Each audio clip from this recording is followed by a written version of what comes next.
Santa Claus एक ऐसा नाम जो हम बचपन से ही सुनते आए हैं। हमारे बड़ों के मुंह से हम यही सुना करते थे कि सेंटा क्लॉज हमारे लिए गिफ्ट लेकर आएंगे, और कुछ बच्चों को गिफ्ट मिला भी करता था क्योंकि उनके जो माता पिता थे ना, वो सेंटा क्लॉज बनकर उन्हें गिफ्ट दे दिया करते थे और उन्हें लगता था कि गिफ्ट जो है वो सेंटा क्लॉज लेकर आए हैं। हम लोग हर साल 25 दिसंबर को क्रिसमस डे मनाते हैं सेंटा क्लॉज की याद में, लेकिन अधिकतर लोगों को ये पता ही नहीं है कि जो ये सेंटा क्लॉज हैं ये है कौन और इनके इतिहास के पीछे की क्या स्टोरी है। तो आज हम जानेंगे इसी वीडियो में कि कौन है असली सेंटा क्लॉज, सेंटा क्लॉज की क्या है कहानी। सेंटा क्लॉज का असली नाम निकोलस या क्रिस ग्राइंडर के नाम से हम जानते हैं। यदि आज की बात की जाए तो सेंटा क्लॉज की हमारे मन में एक ऐसी छवि है जो लाल सफ़ेद कपड़ों में आते हैं और उनकी एक सफ़ेद दाढ़ी है, बाल लंबे हैं और सफ़ेद रंग के होते हैं। तो बच्चों के बहुत ही लोकप्रिय हैं। बच्चों के लोकप्रिय वो इसलिए हैं क्योंकि जो सेंटा क्लॉज हैं उन्हें बच्चे बहुत प्रिय हैं, वो बच्चों से बहुत ही प्यार, और हर साल बच्चों को यही लगता है कि जो सेंटा क्लॉज है वो हमारे लिए बड़ा सा बैग लेके आएंगे, हमारे लिए उपहार लेके आएंगे। लेकिन नॉर्मली हम ये जो क्रिसमस डे है वो सेंटा क्लॉज की याद में मनाते हैं, सेंट निकोलस की याद में मनाते हैं। कहा जाता है कि जो हमारे सेंटा क्लॉज हैं वो संत थे, लेकिन उन्होंने शादी की हुई थी और उनके वाइफ का नाम था जेसिका, जिन्हें बाद में मिसेस क्लॉज के नाम से भी जाना गया, और सेंटा क्लॉज को क्रिसमस फादर के नाम से भी जाना जाता है। चूँकि आपको पता है कि जो सेंटा क्लॉज हैं इनके माता पिता बचपन में ही, जब वो 10 वर्ष के थे मात्र, तो उनके माता पिता महामारी के शिकार हो चुके थे और वे इस दुनिया से जा चुके। जब वे बड़े हुए तो उन्हें ईसाई धर्म के पादरी बन गए और बाद में वो बिप्सी बन गए थे। उन्हें शुरू से ही लोगों की मदद करने का बहुत ही शौक़ था और वह गरीबों की और ज़रूरतमंद की ख़ास तौर पे मदद किया करते थे। लेकिन जब भी वे ज़रूरतमंद की मदद किया करते थे तो अक्सर गुप्त रूप से किया करते थे, उनसे छुप कर किया करते थे। वे कभी भी सामने आकर उनकी हेल्प नहीं किया करते थे क्योंकि उनका एक ही रूल था कि अगर मैं हेल्प करूँगा तो बिल्कुल छुप कर करूँगा, गुप्त रूप से करूँगा, ताकि जो भी श्रेय है, जो भी श्रेय है वो सारे मेरे भगवान को जाए, मेरे यीशु मसीहा, मेरे परमेश्वर को जाए। जैसा कि आपको पता है, जब निकोलस जी मायरा नगर में लौटे थे तो उन्होंने देखा था कि जो शहर की हालत है वो बहुत ही ज़्यादा ख़राब है। लंबे समय से पड़े अकाल के कारण जो लोग हैं भूखे मर रहे थे, बच्चों को सड़कों पर भटक रहे थे, माता पिता बहुत ही ज़्यादा लाचार थे और घर के जो चूल्हे थे वे ठंडे पड़ गए थे। उसी समय ना निकोलस जी को पता चला था कि जो समुद्र के किनारे हैं जहाज़ खड़े हैं जहाँ गेहूँ भरा हुआ है और सम्राट के लिए अनाज लेकर जा रहे हैं। तो वे सुनते ही जो निकोलस जी हैं वे बंदरगाह की ओर गए थे और उन्होंने जहाज़ के कप्तान से बात की। तो कप्तान जी ने बोला था कि बिप्सी निकोलस, मैं आपकी परेशानी को समझता हूँ, लेकिन यह जो अनाज है ये सम्राट के लिए, यदि एक भी बोरी कम हुई तो मेरी जान खतरे में पड़ जाएगी।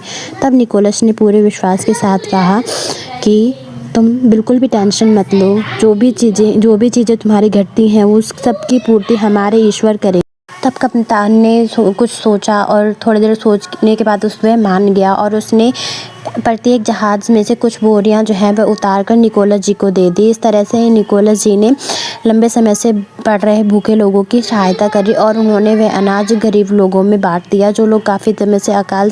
नगर में अनाज लौटने के बाद तब हुआ एक बहुत ही अद्भुत घटना, बहुत ही चमत्कार वाली करामत।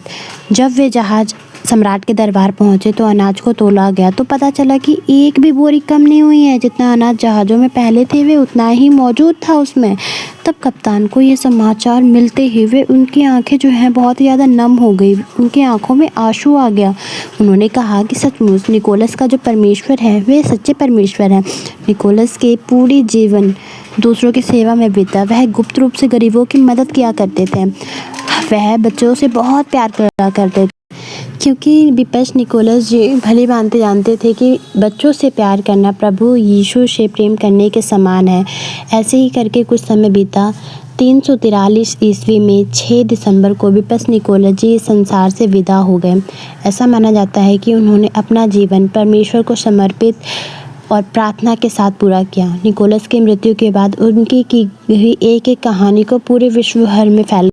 पीढ़ी दर पीढ़ी बीती, सदियां बीती, बाद में उनकी स्मृति को सेंटा क्लॉज की परंपरा से शुरू किया गया। वह व्यक्ति जो गुप्त रूप से बच्चों को उपहार देते हैं, लेकिन आज वे बहुत ही ज़्यादा एक काल्पनिक चरित्र बन के रह गए हैं।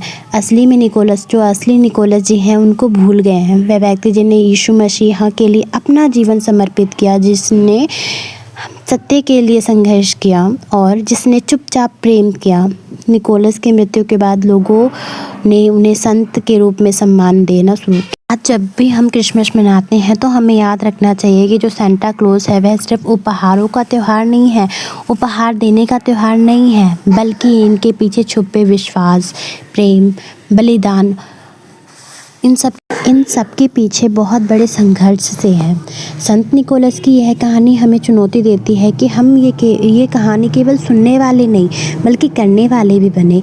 हम जितने भी अकेले रहते हैं लोग, जो भी असहाय हैं, जो भी अनाथ हैं, जो भी भूख से पीड़ित हैं, जिनके पास रहने के लिए घर नहीं है, हम उन सब की आर्थिक रूप से थोड़ी बहुत भी मदद करें। उनके खाने पीने से लेकर जो भी हम कर सकते हैं। सेंटा क्लॉज की जो असली विरासत है वह ये थी कि वह गुप्त रूप से लोगों की मदद करते थे। जो भी देते थे वह गुप्त रूप से देते थे, प्रेम से सेवा करते थे और हर काम को परमेश्वर की महिमा देते थे।